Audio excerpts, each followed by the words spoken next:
Have you ever noticed something strange? You can spend 3 hours scrolling on your phone, watch random videos, read comments, jump from app to app, and somehow doing all of that feels easier than spending 10 minutes on the one thing you know you should be doing. The assignment, the project, the conversation, the decision, the goal, and eventually you start calling yourself lazy. You tell yourself, I just need more discipline. I need more motivation. I'm not working hard enough. But what if laziness isn't the problem? What if you're avoiding what the work might lead to? Because most people aren't lazy. They are scared. And the scary part is that many people spend years calling it laziness when it's actually avoidance. So today, we'll be talking about 6 ways you are actually avoiding things you're supposed to do. Number 1, you're not avoiding failure. You're avoiding the feeling of failure. Most people think they're afraid of failing. That's not completely true. They're afraid of feeling like a failure. Think about applying for something important. A job, a scholarship, an opportunity. The application itself might only take 30 minutes, but you keep postponing it. Not because it's difficult, because once you send it, you become vulnerable. Now rejection becomes possible. Now failure becomes possible.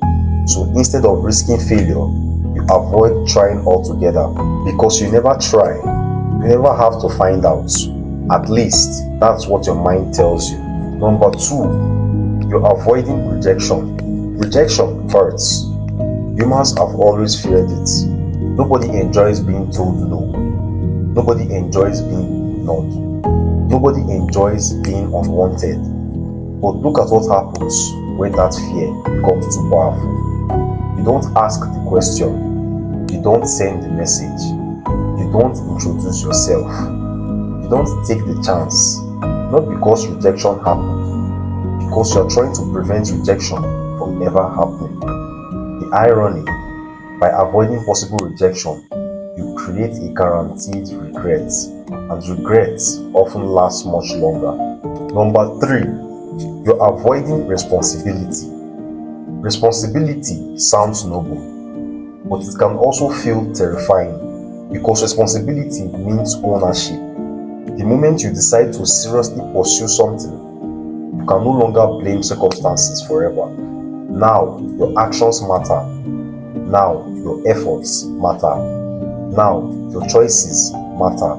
And that's scary because staying stuck can sometimes feel safer than taking responsibility for your future.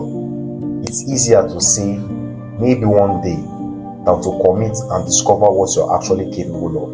Number 4, you're avoiding discomfort. Growth is uncomfortable. Learning is uncomfortable.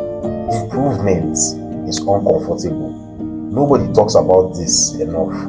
People want confidence, but confidence is built through uncomfortable experiences. People want success, but success often requires uncomfortable sacrifices. People want change, but change itself is uncomfortable. So what do many people do? They stay where they are, not because they love their situation, because their current discomfort feels familiar, and familiar pain often feels safer than unfamiliar growth. Number 5, you're avoiding uncertainty. One of the hardest things about life is that nobody knows exactly what's going to happen. You can do everything right and still face setbacks. You can take a risk and not know the outcome. And for many people, uncertainty feels unbearable. So they wait for confidence, wait for certainty, wait for guarantees, wait for the perfect moment. But life rarely gives guarantees, and the longer you wait for certainty, the more opportunities pass by. Sometimes avoidance isn't fear of failure, it's fear of not knowing. Number 6, you're avoiding your own potential. This might be the most painful one, because deep down, many people already know what they want to do. They know what excites them, They know what interests them. They know the direction they are curious about, but they keep postponing it. Not because they don't care, because if they genuinely try, they will finally discover what's possible, and that's terrifying. Because then excuses disappear.